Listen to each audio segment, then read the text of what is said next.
aí, galera, beleza? Como é que vocês estão? Meus amigos, a novela brasileira ganha mais um episódio e tudo indica que o Twitter vai voltar, mas as coisas também não são tão simples assim. E pra gente tentar entender toda essa confusão mesmo, e para ficar mais fácil, eu até tentei colocar os assuntos meio que agrupados em ordem cronológica. A gente vai abrir o vídeo e eu não sei nem se a gente vai conseguir chegar no segundo tema, que é eleições, e tem notícias positivas vindas do Nordeste e de Minas. Mas eu tentei colocar os assuntos que rolaram desde o início da madrugada de ontem, antes das primeiras movimentações, e aí sim, o que aconteceu às 9 da manhã, as primeiras revelações ali em torno de 10, 11 da manhã, falando que o Twitter possivelmente aí vai, cumprir as decisões judiciais, comentar um pouquinho, trazer algumas coisas, aí passando algumas percepções, algumas notas de bastidor que saíram na imprensa sobre motivações que possam estar aí por trás do Elon Musk, a percepção até de parte do judiciário, de por que ele está seguindo, deixando de seguir, fazer algumas coisas de outras análises que saíram. Também tiveram algumas críticas ao estado das coisas que o Brasil vive. Teve um vídeo do Verdivaldo que saiu ontem, quero comentar com vocês, umas coisinhas más. E tem uma coisinha extra no final, que envolve até o Trump, envolve aquele pedido dos congressistas americanos para cancelar visto, que conecta com a nota que saiu hoje, que quem escreve a nota é a parte mais interessante de todas, até já adianto.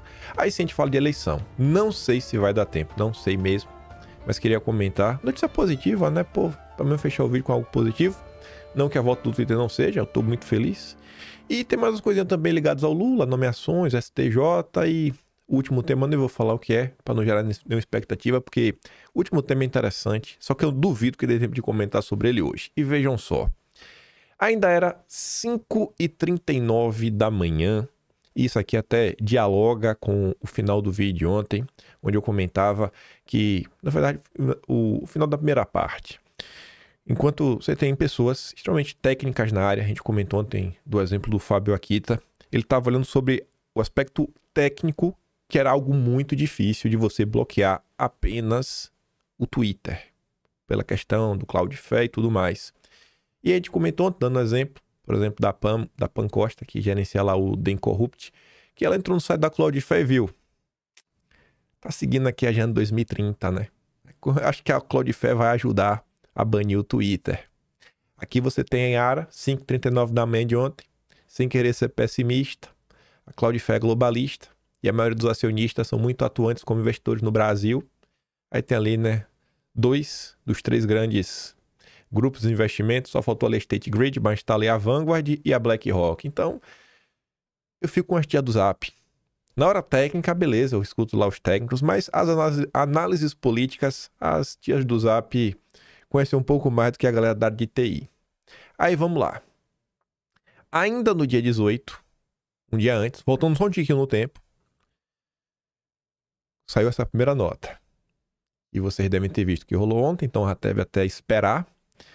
O Estadão dizia, aqui era um bastidor, leia bastidor, que o ministro estava esperando explicações da Anatel para decidir como enquadrar o Twitter por burlar o bloqueio. Falar, cara, e aí? Aí não dá, né? Como assim o Twitter quer me dar um a zero?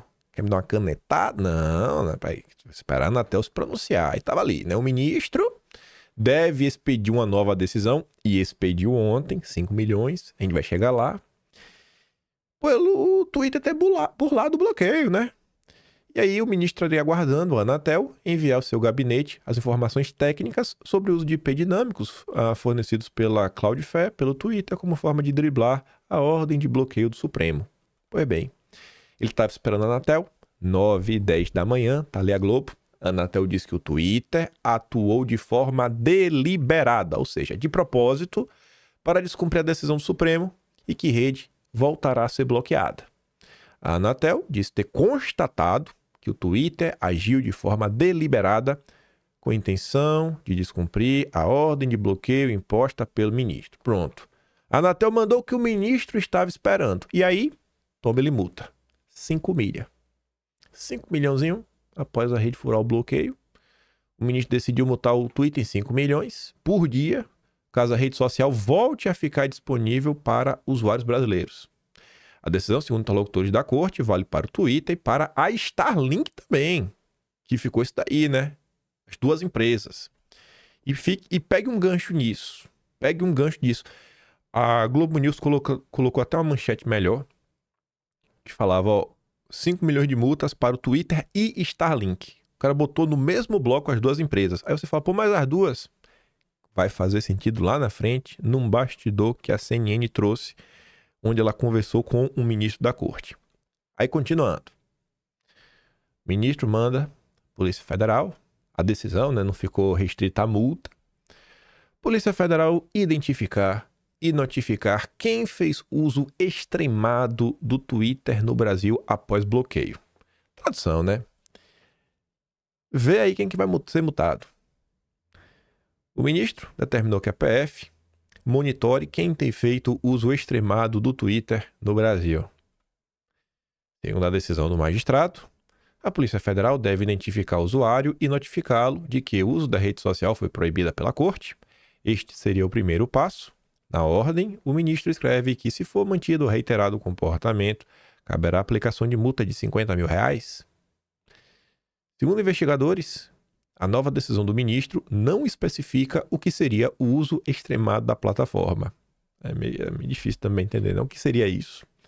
Mas integrantes da polícia imaginam que isso se refira a acessos ou publicações constantes na rede social. Eu tenho para mim que é acesso da extrema-direita, né? Extremado. Vê quem são os extremados da extrema-direita. E vocês sabem que a extrema-direita, na verdade, são os conservadores, né? São os antipetistas. Alguns políticos, sobretudo, críticos ao Supremo, têm usado a plataforma e deixado isso claro. O deputado federal Eduardo Bolsonaro, por exemplo, então a Folha já pinta um alvo. A mesma nota, a Folha pinta o alvo na Carla Zambelli. Dias anteriores, principalmente a Luísa Marluso do Globo, soltou várias notas falando sobre isso, né, pintando alvos. Eu quero ver se na decisão, se por um acaso alguém vier a ser multado, eu espero que na decisão conste lá, né, como é que eles chegaram, vai ter esse relatório. E eu tenho para mim que eles vão citar notas da imprensa. Eu quero ver quem são os jornalistas, né, os primos de Guilherme Amado. Sobre essa questão aí da multa, o jornalista Samuel Pancha, que não está no Brasil ainda, bicho, que doideira. A PF vai investigar todo mundo e qualquer cidadão brasileiro pelo crime de postar em uma rede social. O Pedro Burgos, professor do INSPER de comunicação, diz que só o fato do Brasil, um país que não tem qualquer crime para investigar, né? Imagina, está gastando atenção e dinheiro para investigar esses crimes. Isso já é um absurdo. Pouquíssima gente na imprensa se importa. E um comentário. O Pica-Pau, ele da turma que gosta de uma ação, ele gosta de ação. Ontem o Pica-Pau tava já chamando o Elon Musk de frouxo. Eu gosto assim. Mas ele fala uma coisa que é importante. Cuidado aí, rapaziada do Brasil. Agora que o Twitter tem um representante legal, ele vai fornecer os seus dados à Polícia Federal e ao Supremo. Então, quem está acessando, né, usando VPN, troca o e-mail para uma plataforma sem representante no Brasil, troca seu nome e foto, escutando todos os dados possíveis. Aqui dando alerta. E aí você deve imaginar, né? Se ele está fazendo esse tipo de alerta, é porque deve estar a galera, né, falando o que vai fazer, vai acontecer. Enfim, fica aí de dica, de reflexão para todo mundo. Aí, já que ele puxou aqui o gancho, né? Representantes legais. Eu falei no início que o Twitter, a tendência é voltar. A minha aposta é voltar quinta-feira que vem. Tem algum dado para falar isso? Não. Só achismo mesmo, mas acho que quinta-feira que vem o Twitter volta. Minha previsão. Espero que volte antes. Twitter decide cumprir decisões do ministro para voltar a atuar no Brasil, dizem advogados. Caio Junqueira foi o primeiro a dar esse bastidor, 10h15 da manhã. Advogados que estão à frente da defesa do Twitter no Supremo relataram à CNN na manhã desta quinta que o corpo jurídico do empresário Elon Musk nos Estados Unidos foi convencido de que, para voltar a atuar no Brasil, seria necessário cumprir as decisões do ministro. A turma meio que se convenceu. De acordo com essas fontes, Musk concordou e os perfis que tinham a ordem de bloqueio estão sendo restringidos desde ontem à noite. Em outro gesto à corte, também ontem à noite, o X peticionou ao Supremo, dizendo que o retorno da rede no país, nesta quarta, acontece devido a uma falha técnica e não foi feito de forma dolosa. A nova estratégia jurídica ocorreu após uma reviravolta na equipe que faz a defesa do Twitter, né? O escritório do Pedro Neto havia deixado o caso. aí foi encaminhado para nova advogada, e depois retornou o Pinheiro Neto, aí ficou nesse vai, não vai, vai, não vai. Aí você deve estar se perguntando, tá, e esses perfis aí que foram restringidos, quem é? Pronto, o Estadão te responde. São as pessoas que você já esperava. É o Twitter, começou a cumprir as ordens. O Elon Musk falou, eu vou desbloquear todo mundo. Já está bloqueando. Entre os alvos, tá o Alan dos Santos, Paulo Figueiredo, Constantino, Monark, toda a turma. Já tá lá, quem acessa do Brasil, mostra lá, né? Withheld. Pode ser acessado diante de demandas legais. Aí lá volta o Caio Junqueira 2 horas depois. Twitter vai anunciar novo representante legal no país em breve. Uma coisa é você ter advogados. Outra coisa é você ter um representante legal. Você lembra que no vídeo de ontem a gente comentou sobre Elon Musk com a advogada brasileira? Ela aparentemente estava cotada para assumir, mas parece que não vai ser ela. Tá ali. Advogados diretamente envolvidos nas negociações entre Twitter e Supremo informaram à CNN que o novo representante legal da empresa no Brasil será anunciado em breve. Segundo essa fonte, o nome já está praticamente escolhido. A advogada Vanessa de Souza foi cotada, mas fontes garantem que ela não será a escolhida. Aí todo mundo ficou assim, né? Querendo saber. Aqui ainda não são os representantes legais. É quem assinou, né, a defesa. A gente meio que já sabia disso. Já havia meio que levantado pelo menos um dos nomes, que era o Rosenthal. Quem assinou também a peça foi o André Zonaro Gianchetta, que entraram aí, né? Quem são os advogados que o Twitter contratou no Brasil. Enfim. O Elon Musk... Lá na frente eu vou relembrar uma coisa que eu fui no dia 4 de setembro. Vou colocar aquela listinha do vídeo de 4 de setembro, que eu coloquei umas coisas. Muito antes de 7 de setembro. Muito antes não, né? 3 dias antes. Mas enfim. O Rosenthal, que a gente já tinha comentado sobre ele 10 dias atrás. 15 dias atrás, na verdade. A informação aqui que eu acho que é bem relevante para você entender. A gente tinha comentado sobre o Peru Neto, explicado a força do Peru Neto no Brasil. Talvez a maior banca que faz essa relação, principalmente para empresas internacionais que atuam no Brasil. A gente falou dela, falou um pouco do histórico, matérias da década de 90, 80, por exemplo, que eles apareciam. Falamos do Rosenthal, falei, ó, não é qualquer um, ela estava falando de defesa técnica e tudo mais. E além de tudo isso, tinha o filho do Thomas Paiva, do general, que foi advogado também, né, da Starlink, eu acho. Mas enfim, o Rosenthal, aí muita gente se questionou, pô, o filho do general de Lula, do Thomas Paiva, bom, o Rosenthal é membro do IDDD, Instituto de Defesa do Direito de Defesa, fundado por Márcio Tomás Bastos, que por um bom tempo quem estava à frente era, putz, o nome do cara, Augusto de Arruda Botelho, cara meio grisalho, bem magrinho, estava na administração Lula, ele foi candidato a deputado federal estadual, perdeu, ficou lá na secretaria, saiu por alguma razão recentemente, mas estava lá no Ministério da Justiça. O IDDD é um grupo extremamente alinhado à esquerda, assim, ao petismo mais especificamente. Então, você vai olhando aí as movimentações que o Elon Musk vem fazendo, você faz seus julgamentos. Tem os advogados, mas precisa do representante legal. E tá ali, o ministro deu 24 horas, tem um dia, então ele deve saber hoje, para o Twitter indicar seus representantes legais sob pena de não reconhecer advogado do Brasil. Tem um dia aí, cara. Tem um dia para apresentar, senão não vou reconhecer. Lá na junta comercial, tudo bonitinho, representante do CNPJ. Enfim, informou que não vai reconhecer os advogados da banca Pinheiro Neto como defensores do Twitter, enquanto a plataforma não indicar quem é o seu representante legal no país. E o Igor Gadelha conversou com o Rosenthal, tá ali, né? Twitter diz que vai atender o ministro e indicar novo representante no Brasil, enfim. O Igor Gadelha falou com o Rosenthal nesta quinta-feira. Segundo Rosenthal, as negociações já estão sendo realizadas nos bastidores e o nome será anunciado em breve. As tratativas estão sendo realizadas e o nome será divulgado em breve, disse o advogado, se antecipou ao escolhido. Mais cedo nesta quinta, o Twitter indicou nos autos do processo Rosenthal e o advogado André Zonaro Gianchetta para representar a plataforma em processos na corte. O ministro, contudo, não reconheceu a indicação. Para mostrar que está disposto mesmo a cumprir as regras, tudo bonitinho, voltar a funcionar. após o retorno polêmico, o Twitter acata a ordem judicial, deixa de operar novamente no Brasil. Pouco antes das 4 da tarde, o próprio Twitter parou de usar o serviço da Cloudflare, então a plataforma está bloqueada. Um pequeno parágrafo, mas que diz muito. Não precisou nem a Cloudflare entrar em campo. Isso aqui, obviamente, é uma tentativa de mostrar proatividade. Falar, ó, cara, eu vou mudar aqui, eu mesmo vou sair da Cloudflare. Não se preocupa, sei que dá trabalho, eu mesmo resolvi, eu tô fora, bonitinho, estamos aqui organizado, vamos voltar, vida que segue, o que ficou para trás, e vamos lá, página virada. Aí começaram a sair mais bastidores. 2h pouca da tarde, vem o Matheus Leitão, o homem do Entenda. Qual será o próximo passo do ministro depois do recuo do Twitter? Diz que o recuo, finalmente retirando por determinação da justiça, contas que atuam de forma antidemocrática e sinalizando que está cumprindo as demandas judiciais para voltar a atuar no país, foi considerado um ato importante. Se Elon Musk continuar a enfrentar a soberania nacional com seus atos, o ministro continuará a trucá-lo com mais e mais punições cada vez mais severas. A última foi 5 milhões.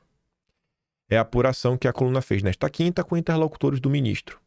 Mas, se o bilionário estiver começando a ascender e mantiver a sequência de medidas que podem até restaurar o funcionamento do Twitter no Brasil, a tendência é que o ministro tire o pé das tomadas de decisões contra o Twitter. Se ficar de boa, Elon Musk, se você andar na linha, nada acontece com você. Aí passou mais um tempo, foi a vez da CNN conversar com outros ministros da corte. E os ministros vêm clima desanuviado, caso o Twitter cumpra as decisões do ministro. Ministros da corte avaliam que o clima da corte será desanuviado quando o Twitter cumprir as decisões judiciais e a rede for desbloqueada para uso no Brasil. Apostam que será uma página virada nas críticas sofridas pelo Supremo após o bloqueio. Reservadamente, magistrados que falaram com a CNN atribuem o eventual recuo do bilionário Elon Musk a alguns fatores. Aí agora vai fazer sentido o que a gente falou lá atrás em relação à multa ser direcionada ao Twitter e à Starlink. A multa de 5 milhões. Um dos motivos que fez o Elon Musk meio que recuar, na percepção dos ministros que conversaram com a CNN, é a preocupação que a postura resistente do Twitter possa atrapalhar outros negócios que o empresário tem em território brasileiro, como a empresa, por meio de satélites, que oferece a conexão à internet em várias regiões do país, ou seja, a Starlink. Outro motivo seria a preocupação de que as decisões do Supremo possam servir de exemplo para outras cortes pelo mundo, já que as Big Techs têm sofrido outros reveses, como o Telegram na França, onde o Pavel Durov foi preso. E esse pedaço, guarde na sua mente, né? Um temor internacional. Eu não acho que isso daqui é totalmente descabido. Não é mesmo. Vê lá, a turma da Folha de São Paulo. Foram ali, a Folha repercutiu informações de especialistas que foram consultados pela BBC, que apontaram 3 possíveis motivos que possam estar por trás do Elon Musk ter arregado. Que agora o debate público no Brasil está deixando de ser esquerda e direita para virar frouxos contra os corajosos. Gente, não tem como dar certo uma coisa dessa, sabe? Todo mundo é frouxo. Assim, a palavra não é todo mundo é frouxo, todo mundo é covarde, todo mundo é isso. E eu vou avisar, não tem espaço para muito covarde não, viu? Na tropa dos covardes, a tropa seleta. Eu fundei a tropa dos covardes, então, pelo amor de Deus, fundei em 2021, na baixa, ninguém queria saber dela, então, calma aí, quem chegou por agora tem que sentar no fim da fila. Né? Tem que lembrar que tiveram covardes que vieram antes. Brincadeiras à parte, tá ali, né? 3 fatores que podem estar por trás. Primeiro deles, esgotamento de recursos.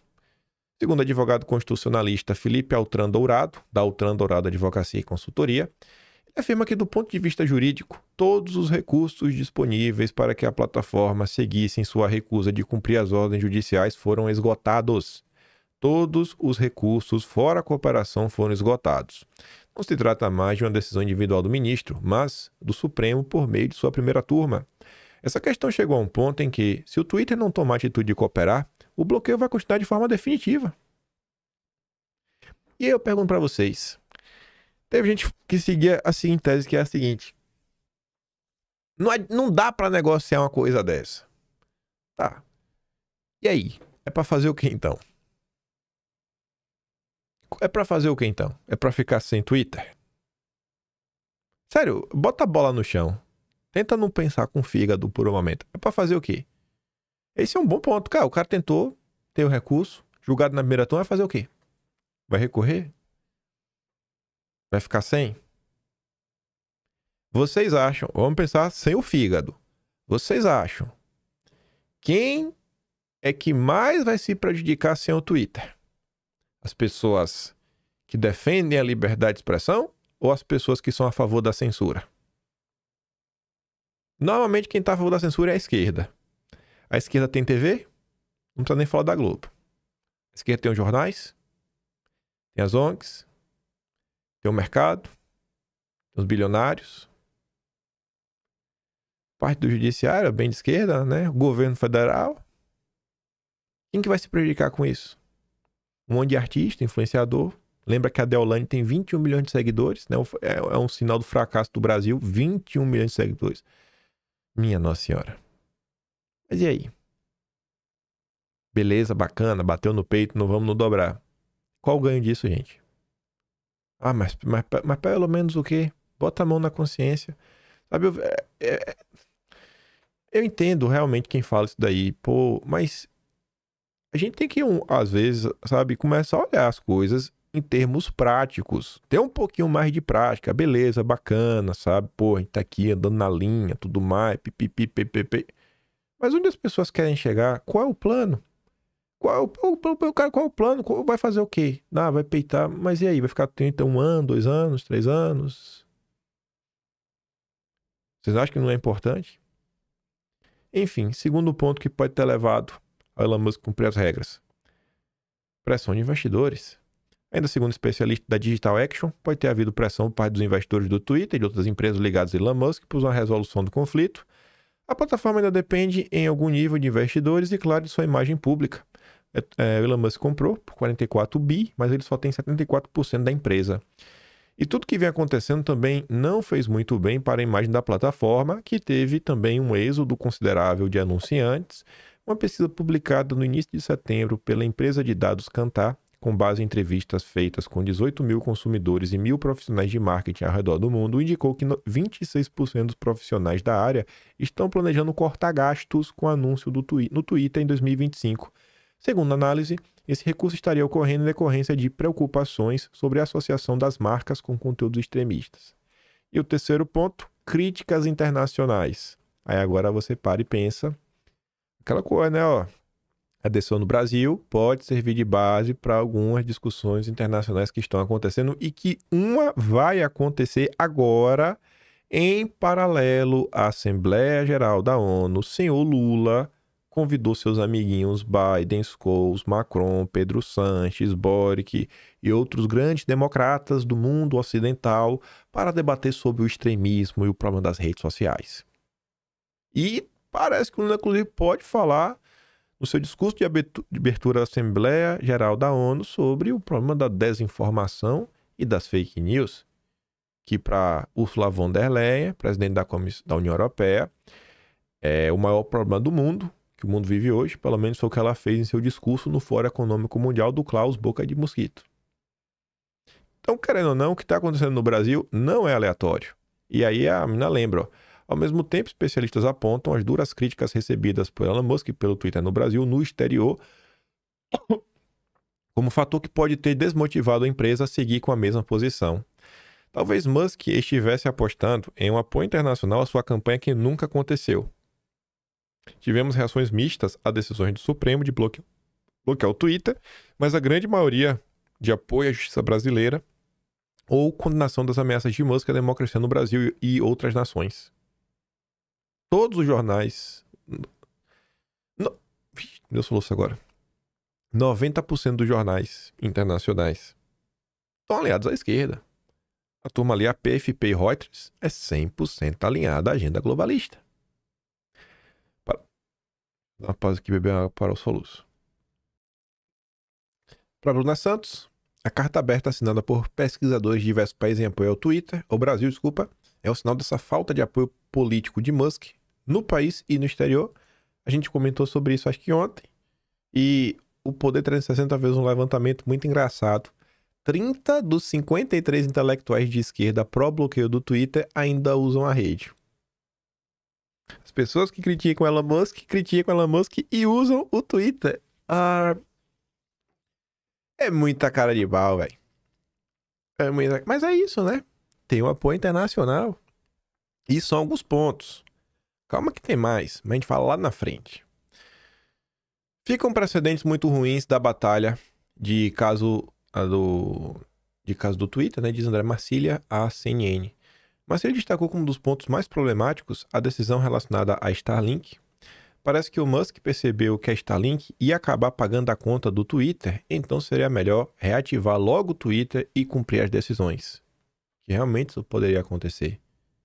O advogado argumentou que, na busca para dar efetividade às suas decisões, o Supremo acabou criando uma jurisprudência de exceção. Segundo ele, essa nova jurisprudência não respeita os precedentes anteriores da própria corte, o que pode gerar instabilidade jurídica. Isso fica para a história. Quando o caso cessa, quando as partes se vão, os próprios ministros mudam, mas a jurisprudência fica e é uma jurisprudência nociva. Ele está falando aquela história de empresas diferentes, com sócios diferentes, uma está sendo responsabilizada pela outra, como se fosse punir a Ambev por causa das Americanas. O especialista concluiu, ressaltando que essa instabilidade jurídica pode até mesmo afetar investimentos estrangeiros no país. Nesse cenário, José Fux, do Estadão, conversou com Paulo Kramer, analista aí, e deu uma entrevista. Essa entrevista deu uma circulada. Tem alguns pontos que acho que são relevantes, não tinha colocado aqui no vídeo, né? O Brasil está vivendo um golpe em câmera lenta com as ações do Supremo. Deve ser por isso que essa matéria circulou, né? Dentro da bolha da direita, que acho que as pessoas meio que... tendo a concordar com isso. Nós estamos vivendo o que eu chamo de golpe em câmera lenta. O Supremo hoje pode tudo porque os outros poderes acham que ele pode tudo ou acham que não podem fazer nada contra ele. Segundo Kramer, porém um ponto de virada está próximo, deve resgatar o equilíbrio entre os poderes da República, aspas. Gradativamente, a opinião pública foi se conscientizando de que o Poder Judiciário, principalmente o Supremo, está há muito tempo exorbitando seu papel constitucional. Ele precisa voltar ao seu quadrado, para que os poderes sejam efetivamente independentes, porém funcionem de forma harmônica. E essa entrevista é bem longa, eu peguei só algumas perguntas que eu achei, algumas respostas, algumas perguntas e respostas que eu achei mais relevantes. Recomendo vocês lerem na íntegra. E os caras têm uns pontos interessantes. O primeiro é esse daqui, ó. O José Fux perguntou para ele como o senhor está vendo o cenário político hoje no país. Aí ele começa a falar, tem a ver com patrimonialismo e tudo mais. E ele encerra esse primeiro parágrafo falando, cara, isso tudo acho que talvez resida na intervenção do poder moderador. Aí ele diz que oficialmente nós tivemos um poder moderador no Império, na Constituição de 24. E lá para cá, na República, a figura do poder moderador deixou de existir na Constituição. Mas na prática, desde o tenentismo, um movimento político-militar que surgiu no fim da República Velha para tentar derrubar as oligarquias rurais que governavam o Brasil, a gente está sempre à espera de um general, de um Sérgio Moro, Dallagnol, para combater os efeitos nocivos desse exercício imoderado do poder. E meio que sempre dá errado. Isso é o contrário do que acontece em outros países de tradição republicana mais sólida, onde o sujeito em geral tem consciência de que ele é menor do que o cargo, de que o cargo é mais importante do que ele, de que, portanto, ele deve agir de forma decente no exercício de suas funções. E o que é que isso teria a ver, então, com o quadro político do Brasil? Quadro atual. No momento, essa busca pela ação de um poder moderador voltou a assombrar o Brasil e se tornou um componente crucial no nosso jogo político. Hoje, boa parte da esquerda vê no Supremo, particularmente na figura do ministro, esse poder providencial acima da mecânica rotineira da convivência institucional entre os poderes. É o salvador da pátria da esquerda. O Supremo hoje pode tudo porque os outros poderes acham que ele pode tudo ou acham que não podem fazer nada contra ele. Para mim, este é o problema número 1 que a gente vive hoje no Brasil. Enquanto a esquerda era hegemônica na nossa cultura política, seja na forma da social-democracia perfumada dos tucanos, seja no formato mais botocudo da tigrada lulopetista, isso não acontecia. Agora, com o crescimento de uma faixa de opinião direita, conservadora na sociedade brasileira e pelo mundo afora, o Supremo vem assumindo esse papel. Um lado reluta quando não se recusa simplesmente a reconhecer a legitimidade do outro. O Brasil estava em paz até surgir a oposição. Até surgiu uma oposição real ao establishment. O Brasil estava lindo. Vivia o teatro das tesouras. Nasceu a direita, pronto. Surgiu o problema. Não, tem que eliminar. Não dá para existir. Em sua opinião, como isso está afetando o país? Nós estamos vivendo um problema que eu chamo de golpe em câmera lenta. Começou com o ministro Dias Toffoli. Se sentiu ameaçado pelas investigações da Lava Jato, designou seu colega, o ministro, para promover esse verdadeiro inquérito do fim do mundo, que não tem fim, o inquérito das fake news, que acaba incluindo tudo que ele considera prejudicial à sua visão de democracia. A partir daí, uma série de medidas foi tomada para beneficiar o lado do Lula e prejudicar o lado de Bolsonaro. Curioso ver um cara assim sendo entrevistado pelo Estadão. Houve a descondenação do Lula, que havia sido condenado em 3 instâncias, justamente com a intenção de permitir que ele disputasse a presidência de novo. Depois, isso ficou mais patente ainda durante a eleição de 22, quando o seu ministro exerceu a presidência do TSE. E aí o entrevistado do Estadão disse: é só comparar as ações que ele determinou contra um dos lados e quase não determinou contra o outro, que você vê que não houve equilíbrios nas decisões em relação aos 2 principais concorrentes. Desde então, esse processo vem tendo desdobramentos em série e é isso que eu chamo de um golpe em câmera lenta. Dentro disso que o senhor está falando, dentro desse quadro de golpe em câmera lenta, dessa tentativa de ir testando a sociedade, em que estágio o senhor acredita que a gente está hoje? Eu acredito que nós estamos nos aproximando de um ponto de virada. Ou vai ou racha. Gradativamente a opinião pública foi se conscientizando de que o Poder Judiciário, principalmente o Supremo, aliado ao lulopetismo, está há muito tempo exorbitando do seu papel constitucional. Ele precisa voltar ao seu quadrado constitucional para que os poderes sejam efetivamente independentes, porém funcionem de forma harmônica. Senão, nós vamos ficar sempre naquele subdesenvolvimento político de achar que precisamos de uma força de fora, né? Um Deus ex machina que salve a situação, quando na verdade é a vontade organizada e legal dos cidadãos que fará com que as coisas aconteçam. Eu quero acreditar que também está no ponto de virada. Eu quero. Não sei. Agora, é notório também que a opinião pública mudou um pouquinho, né? Mudou. O próprio Estadão dando espaço a opiniões assim. Mudou. Isso aí é inegável. Aí faz uma pergunta interessante. Se eu não me engano, esse Kramer, ele é assessor de alguma coisa lá na Câmara dos Deputados. É um cara que vive o dia a dia da política. E aí o José Fux perguntou para ele sobre a sucessão na Câmara e no Senado. A resposta, eu já esperava, vindo de alguém lá de dentro, meio que só confirma o que a gente disse. E eu acho que a gente tem que encarar também a realidade. E fala assim, cara, considerando todo esse quadro, tudo tá rolando, a eleição do novo presidente da casa, da Câmara e do Senado, vai mudar alguma coisa? Vai mudar na relação do governo com o Congresso? Eu acredito que a próxima eleição, tanto para a Câmara quanto o Senado, vai colocar nestes 2 postos estratégicos representantes do Centrão.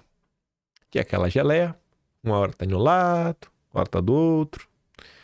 Usa muitas vezes o ímpeto das bancadas de direita para pressionar o executivo em questões paroquiais, de interesse dos políticos do grupo. Eu acredito que não vai dar para escapar disso. É claro que a direita está tentando comprometer os futuros presidentes das 2 casas, sejam eles quem forem, com a sua pauta. A direita está tentando trabalhar. Agora a gente sabe por experiências anteriores que essas promessas podem ou não ser cumpridas dependendo da conveniência desses políticos, desses ocupantes de altos cargos do Congresso. Eu acho muito difícil, pelo menos até onde a vista alcança, que haja uma mudança significativa. Isso não quer dizer que no futuro não seja possível. Mas, no momento, eu acho pouco provável os futuros presidentes do Senado e da Câmara, sejam eles quem forem, concordarem com a diminuição do seu poder. Tem um postulado básico da ciência política, segundo o qual quem tem poder não quer dividi-lo com ninguém. a não ser que seja forçado a isso por um poder maior. Aí ele cita o poder da questão das emendas. Eu acho que também não vai dar para fugir muito disso daqui. Não acho que vai dar para fugir muito disso aqui. Enquanto não tiver uma maioria de verdade na Câmara e no Senado. Na Câmara, eu acho que ainda é mais difícil. No Senado, eu acho que ainda dá. O Senado é voto direto. Escolhe 2 por estado. A Câmara, quociente eleitoral, aí envolve bancada, isso. Ele tem uns 150 atualmente, 140 e pouco. De direita, mais centro-direita. Até conseguir 257 é um crescimento muito grande, muito difícil. Muito grande, muito difícil. Muito grande, muito difícil. Muito grande, muito difícil. Ainda mais agora que o PT tá com a máquina na mão. O Centrão deve desidratar, mas ainda tem muita base, tem muita emenda, não são bobinhos. Mas o Senado é bem possível. O Senado, a partir de 2027, é bem possível. Para mostrar que o Brasil está num período bem curioso, o Verdivaldo aí parece que acordou para a vida de uns tempos para cá e falou o seguinte, ó.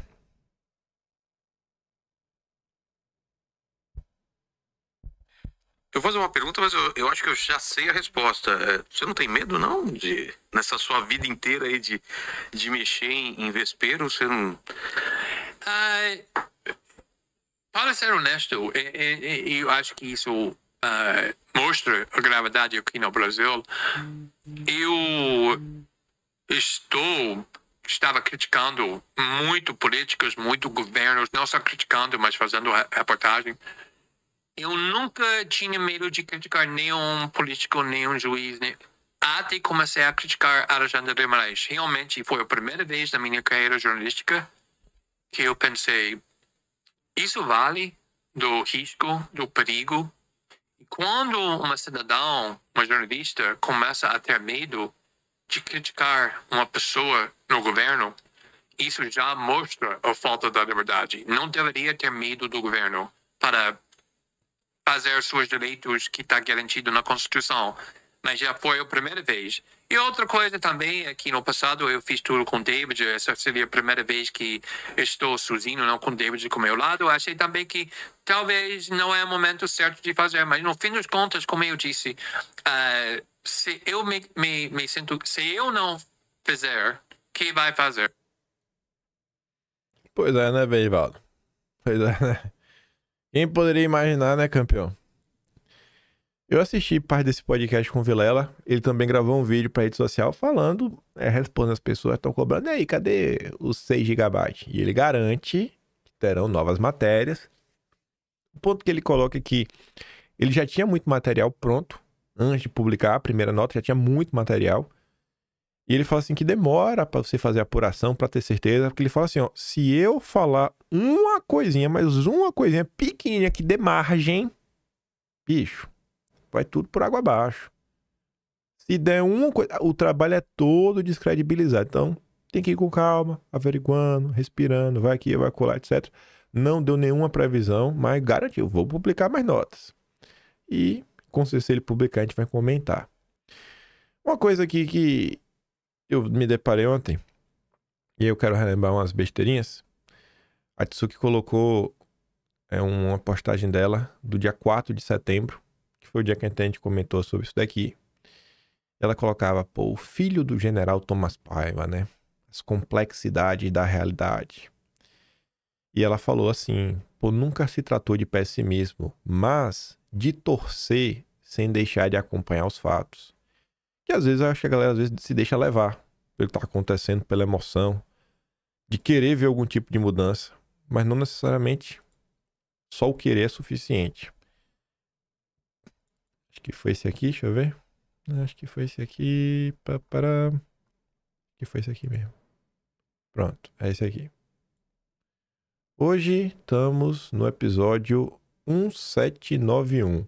No 1175, ou seja, 16 dias atrás, isso aqui realmente foi lá no dia 4, foi aquele episódio que eu fiz no Trânsito falando, cara, e se no Brasil estiver rolando uma espécie de revolução colorida, uma tentativa de fortalecer uma mudança meio que de regime não necessariamente com a queda do Lula, até porque esse tipo de denúncia já estava rolando, mas você vê que tá mudando meio que o regime, né? A democracia brasileira tá diferente, acho que para pior.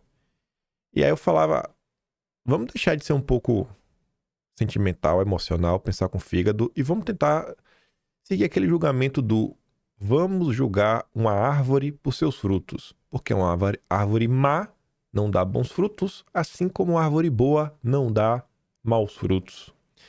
E aí eu colocava fatos concretos. Qual era o primeiro fato? Elon Musk já arregou antes. Quando foi que ele arregou? Gente, ele arregou na mesma coisa. Não é a primeira vez. Não é a primeira vez.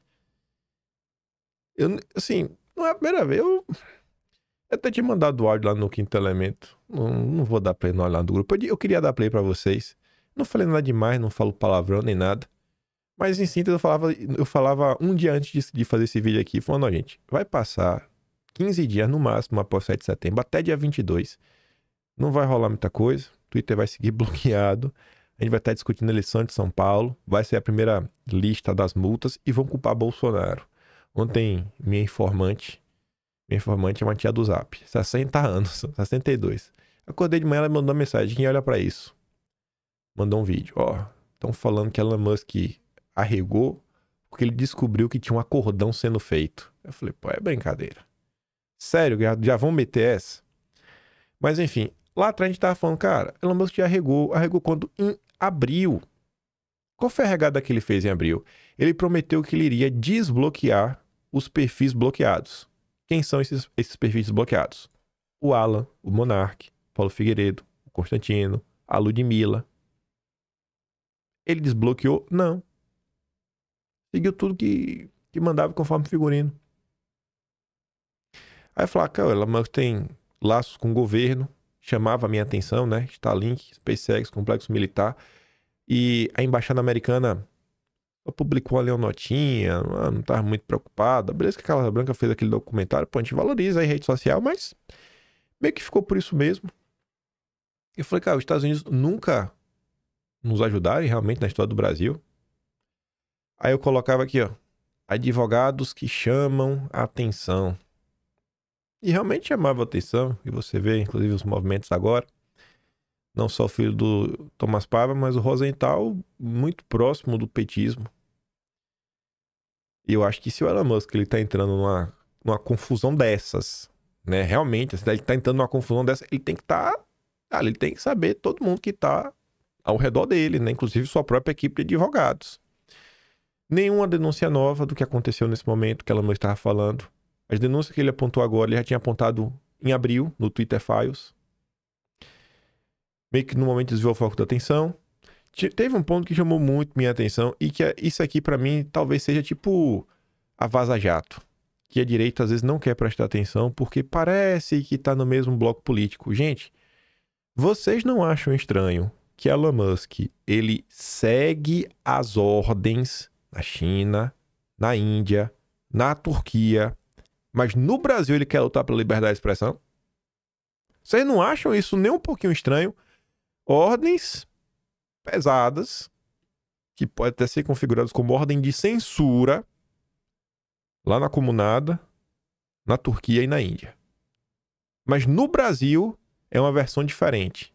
No Brasil, a versão do Elon Musk, ele quer defender a liberdade de expressão. Enfim, né? Então, assim, foi muita confusão e toda essa movimentação do Elon Musk meio que também acabou por gerar uma fratura dentro da direita.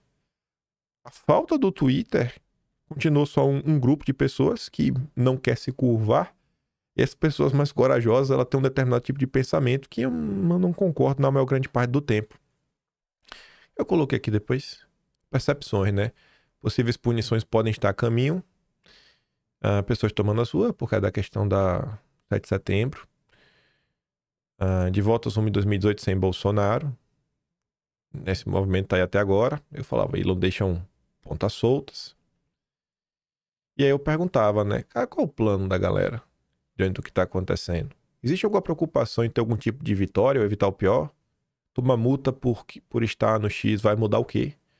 Qual vai ser o desfecho das eleições? Qual vai ser os impactos nisso tudo para 2026? Qual o objetivo da Elon Musk? Existe alguma luta por liberdade de expressão? Quais os ganhos do establishment? Então, assim, quando você faz alguns questionamentos, algumas ponderações, como a Tsuki disse, cara, não é pessimismo. É por olhar as coisas que estão acontecendo, é olhar o passado e falar, pô, eu já vi esse filme. Eu já vi esse filme. Eu acho que algumas soluções, elas dependem de... Não, talvez nem... Não algumas, talvez todas dependam de nós. Não sei se... Eu não acho que vai vir uma solução de fora. Em termos concretos, o que é que avançou nos últimos tempos? O que eu vejo que avançou? Tem a questão da anistia. Eles pelo menos conseguiram ler o relatório, que existe todo um processo, né, um rito a ser seguido, leiam a parte. Então, quando for pautado de novo na CCJ, a tendência é que na primeira reunião os petistas e governistas peçam vista, aí tem um tempo da vista, 2, 3 semanas, acho que já pode pautar, tentar colocar em pauta até o final de outubro ou início de novembro. Para que o projeto seja aprovado pelo menos na CCJ. Na configuração atual, do jeito que estão as coisas, pelo menos na CCJ, você consegue passar a anistia. Isso foi bacana, isso foi porreta. Pegou todo esse processo, 7 de setembro, empacotou, vamos fazer pressão. Parabéns a Carol, Rodrigo Valadares. Não graças ao Deltan, né? Mentiroso descarado. Teve isso. O Amon protocolou aquele projeto, que eu acho que ele deveria ganhar um pouco mais de atenção, porque ele é algo que não serve apenas para o Twitter. A gente já viu o Telegram ser derrubado no Brasil, e o projeto do Amon garante que o brasileiro tem direito a acessar a rede social que ele quiser e se informar por onde ele quiser. Mesmo que para isso precise usar subterfúgios tecnológicos. É uma vitória? Vai garantir a volta da liberdade de expressão no Brasil? Não. Mas vamos tentar pelo menos pensar em termos um pouco mais concretos, pelo menos colocar um freio para falar, não, a gente vai poder garantir que a gente vai ter acesso a alguma coisa. A gente não sabe o dia de amanhã. Se as coisas só seguem piorando, a gente vai esperar as coisas piorarem ainda mais para falar, cara, se eu puder usar com VPN, que seja o Instagram, eu já tô feliz. A gente vai esperar chegar o pior, o projeto tá aí. Vamos colocar em pauta, vamos debater, ver se tem chance de avançar. Volta a falar da questão do pé de soberania nacional. Olha a pressão internacional contra o Elon Musk. Ela existe. E ela atua também dentro do Brasil. É ONG aí que está, inclusive, trabalhando para combater desinformação durante o período eleitoral. E a gente está vivendo, assim, o momento que a gente está vivendo no Brasil, eu não estou falando do momento político, os problemas, estou fazendo um momento mesmo. A gente está no período que só ocorre a cada 4 anos, que é a eleição municipal. E tudo isso acontecendo, às vezes a gente perde o foco, que é eleger um vereador, fazer um prefeito, isso, aquilo, outro.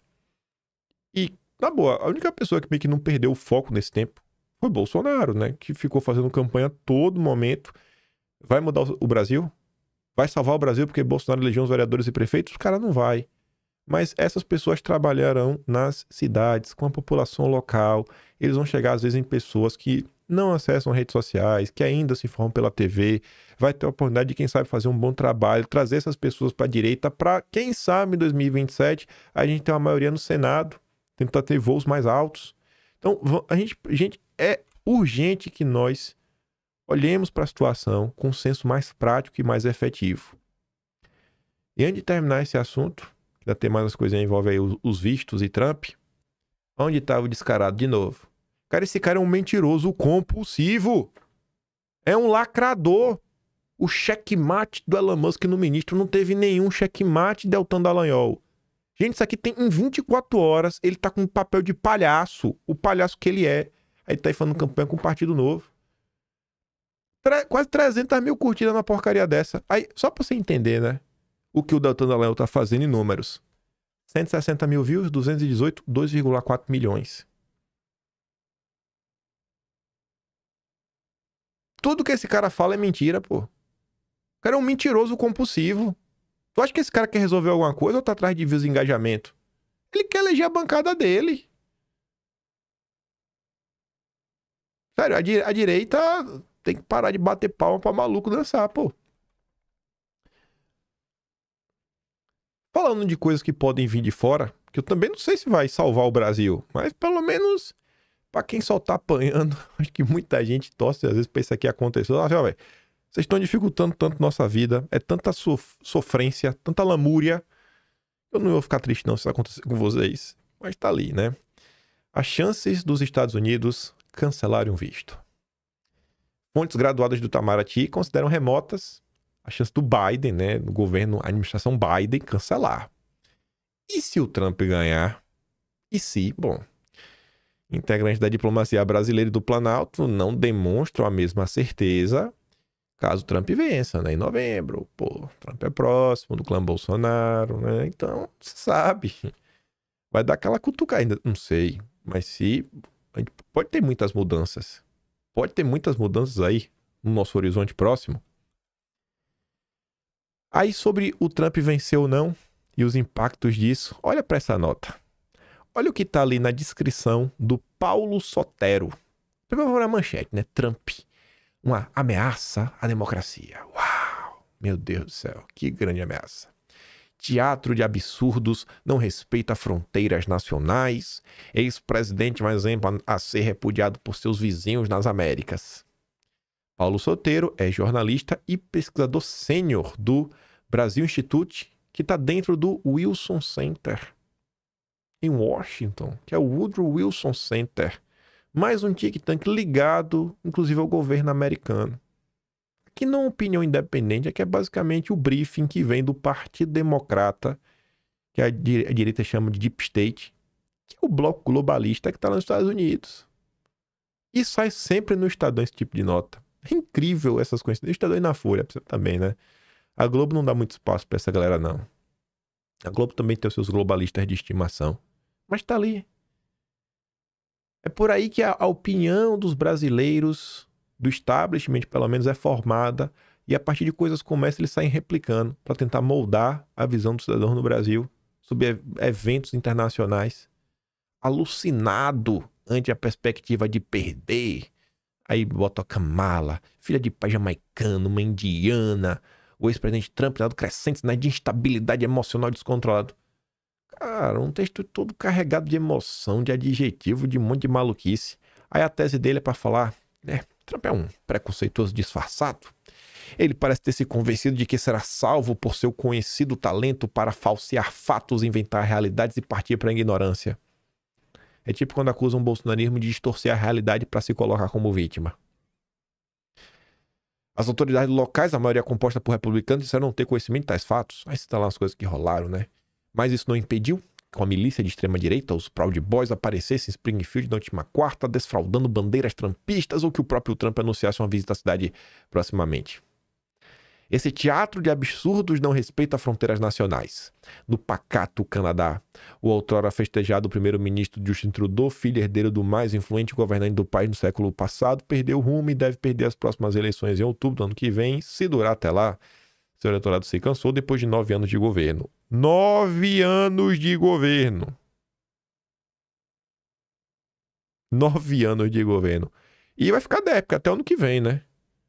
E essa turma que às vezes reclama, olha as autocracias, olha essas novas autocracias ditatoriais, o cara tá não sei quantos anos. Irmão, tá 10 anos na frente do governo, tu só vai sair porque tu tá desgastado, senão tu ia ficar mais quanto tempo? Mais 3, mais 4, mais 5? É o sujo falando do mal lavado. É o sujinho falando do mal lavado. Eu não vou comprar esse discurso. É os globalistas versus os comunistas, ou sei lá, as autocracias orientais, chame do que você quiser. É o sujo falando do mal lavado. Aí você tá no México, que lá tem uma vitória bonita, bacana, né? A esquerda cheirosa. Aí na Venezuela não, lá tá ruim. O Milei também, melhor nem falar. E no Brasil, salvo da catástrofe deixada pelo despreparado Jair Bolsonaro, graças ao retorno de Lula ao Palácio do Planalto, o futuro não é promissor. Não é. Lula, determinado a ressuscitar seus delirantes planos de liderança internacional, enfrenta a oposição de um Congresso aberto ao lugar de legendas, resistência no judiciário mais interessado nos privilégios reservados aos seus membros e o personalismo de membros do Supremo. Dos Estados Unidos, a presença de Trump na disputa é garantia da continuação da baixaria. Aí fala um monte de coisa e faz um paralelo meio que aconteceu no Brasil. Ele até fala antes, né, do debate de São Paulo. Eu não peguei o texto completo. Aí depois ele fala, isto posto, salvo uma vitória retumbante de Kamala, desejável, mas improvável, o pleito ficará vulnerável a contestações que podem extravasar para as ruas e arruinar a reputação dos Estados Unidos como democracia multirracial estável e confiável. Mas há uma alternativa diferente, na qual as vozes moderadas e mais sensatas dos dois partidos e dos líderes dos estamentos empresarial, acadêmico, militar sejam ouvidas e convençam a maioria dos americanos a arquivar o trumpismo e seguir na construção de uma união mais perfeita. Pronto. Querem criar frente ampla nos Estados Unidos com o Trump. É sempre o mesmo padrão. Quando dá carochinha, pode ser, mas só com base nesse conto e nos valores humanistas e liberais que inspiraram os Estados Unidos a se tornarem o mais poderoso país do planeta e foco de atração de povos oriundos de todos os cantos do mundo em busca de prosperidade, progresso e felicidade. É isso que está em jogo nas eleições de 5 de novembro. Estou emocionado. Emocionado. O Pacheco foi no Wilson Center em uma viagem aos Estados Unidos, que acho que ele foi visitar o Grupo LEAD. Eu não sei se está no Atlas de dezembro do ano passado. Tá do meio pro fim do ano passado pro iníciozinho no máximo desse ano. Acho que foi no final do ano passado. Se abrir lá, dar um Ctrl F Pacheco, ou botar o Wilson Center, vocês acham? Quem noticiou na época foi a Veja. A gente foi atrás, a gente comentou, trouxe um pouco mais detalhes, os interesses dessa turma no Brasil. Pegando o gancho para falar rápido de eleição. Notícia boa para terminar o vídeo em alto astral, para menos tentar. Pesquisa ideia, Fortaleza, Capitão Wagner recua 5 pontos e empata com prefeito e candidato bolsonarista. A nova pesquisa ideia Fortaleza, divulgada nesta quinta, Capitão Wagner 26%. Em segundo lugar, o Sarto do PDT e o André Fernandes empatados com 21% e o petista Evandro Leitão correndo por fora marca 18%. E veja só. Na pesquisa anterior, Wagner despontava com 31%. Sarto 24. Sarto caiu 3, Wagner caiu 5. O resultado hoje mostra que o crescimento veio por parte de André Fernandes e Evandro Leitão, que um é o candidato de Bolsonaro e o outro é do Lula. E aí eu quero comentar que quem também está disputando em Fortaleza é o senador Eduardo Girão. Ele marcou 3% das intenções do último levantamento. E eu conheço o senador Eduardo Girão. Gosto dele. Se por um acaso ele assistir esse vídeo, eu falo, senador, eu tô falando por mim. Eu não conversei com ninguém. Essa notícia saiu, deixa eu ver que hora que saiu, até pra mostrar isso. Saiu no final da noite de ontem. Acho que não deu tempo de falar nem com ninguém no Brasil. E eu falo pro senhor, senador Eduardo Girão, o senhor sairia como um gigante se apoiasse o André Fernandes ainda no primeiro turno. Sei que é chato a história até de pedir voto útil, mas a gente tem uma chance real de ir para um segundo turno. Capitão Wagner já tá ali, né? 26 já tá ali, tá na frente, mas com 3% do Girão, o André Fernandes estaria na frente do Sarto. Estaria no segundo turno. Esses 3% às vezes pode ser o ponto determinante pra gente colocar o André no segundo turno. Sei que o senhor não confia nas pesquisas e tudo mais, mas só reflita sobre isso. O senhor conhece muito mais Fortaleza do que eu, até porque o senhor de lá, o senhor tá colocando a cara a tapa. Tô falando assim como uma pessoa só quer ver a direita ir pra frente. E o senhor, inclusive, é amigo do André Fernandes. Mas então, o senhor sairia com a sua gigante. Ainda tem tempo, né? Ainda tem algumas semanas. Ainda tem um tempo até chegar realmente a sem eleição. Eu tenho certeza, mas peço, pense com carinho. Ter um representante de direita numa capital do Nordeste, pô, isso eu acho que deve ter mais de 50 anos que ninguém nunca ouviu falar disso. Acho que nunca na história a gente teve isso na história. Pode ser um passo muito importante. Tem até um vídeo para falar disso. Minas Gerais, Bruno Engler, segundo lugar. Segundo lugar, 20%. Primeiro lugar é o candidato do Zema e do Calil. Um lugar que tem um candidato de direita para valer e o Zema está apoiando o Tramonte. Fica até parecendo que o Zema faz de propósito, né? Para enfraquecer o bolsonarismo no segundo maior colégio eleitoral do país, que é o estado de Minas Gerais. Aí escuta isso aqui, ó. Rapaz do Nordeste. Importante, vencendo no Nordeste, por uma capital. Escuta só. O Nordeste está sendo tomado pelo bolsonarismo. Em 8 das 9 capitais nordestinas, candidatos de direita bolsonaristas estão liderando.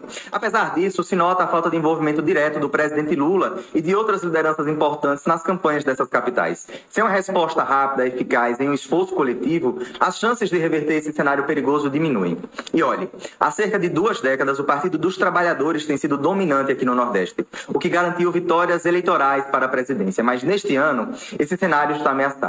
O PT não lidera em nenhuma das 9 capitais nordestinas e apenas no Recife, um candidato apoiado pelo PT lidera. Em Maceió e Aracaju, quem lidera as pesquisas é o PL de Jair Bolsonaro. Cenário semelhante se repete nas demais capitais nordestinas. Então, esse cinturão bolsonarista no Nordeste coloca em risco a resistência de esquerda construída ao longo dos últimos 20 anos na região. O avanço do bolsonarismo mostrou seu efeito em Alagoas na eleição passada, onde Lula obteve um desempenho abaixo da média regional, o que pode voltar a acontecer em mais estados. Com o avanço da direita no Nordeste, o futuro do Brasil está em jogo e o presidente Lula precisa entrar de cabeça na região. Ô, gente, tá me deixando sonhar. Não me deixa sonhar, miserável. Tu não me deixa sonhar. Libertem o Nordeste do PT. Não tem chaga pior do que o PT. O que o PT fez lá na Bahia não tem condição. E tamo aí, viu? Tamo aí. Tem os candidatos que não é assim, direito, mas se não for o PT, já é um bom começo. Quem é do Nordeste sabe, se não for o PT, já é meio caminho andado. Mas meio caminho andado, mas de verdade. Pode levantar a mão pro céu e agradecer. Obrigado, Deus, não ter mais o petismo por aqui. Eu espero muito que o Twitter volte. Ou vai reclamar, vai chorar, espero que volte. A rede importantíssima. Meu Deus do céu. Como faz falta ler o que as pessoas comuns postam no Twitter e tentar entender o que está passando no debate público. Sabe, a Twitter ficou muito nichada. As opiniões estão muito iguais. Não tem alguns contrapontos. Eu sinto muito com o Twitter. Sabe, a falta dele realmente me afeta. Adoro o Twitter. Rede social de informação não tem nada igual. Enfim. Espero que Elon Musk resolva a sua vida. Ficar de gritaria. Se for pra ficar de gritaria por gritaria sem resolver nada, irmão, para aí a gritaria. Coloca aí o Twitter e vida que segue. Enfim, quem tá perdendo isso é a direita. Porque a única coisa que a direita tem é rede social. Eu prefiro pensar de forma mais, sabe, efetiva do que, mas isso, mas aquilo outro. Tô a fim de vencer, tô a fim de ter algum tipo de vitória, sabe? E retomar alguma coisinha que seja um terreno. O Twitter era um terreno onde a direita nadava de braçada. Eu não quero perder esse terreno. Quero que esse terreno volte, cresça, mais pessoas entrem na rede social, comecem a se informar, ter mais informação e tirar o poder, né? Tirar o PT do poder e todos os aliados do PT. Eu fico por aqui. Vou mandar esse vídeo do menino chorando, né? Oh, meu Deus, que vídeo gostoso de ver. Tem esse vídeo, tem o do Verdivaldo, mandar no Telegram, link tá aqui na descrição. E se gosta do meu trabalhinho, quiser dar um pouco mais, passa no meu canal, tem um botão de valeu, tem um Patreon na descrição e tem um Atlas Brasileiro, onde contamos toda a história do Brasil desde janeiro de 2023 sem passar nada. Compartilha, volta amanhã e deixa aquele grande beijo e abraço, tamo juntos. Valeu, meus amigos. Fui!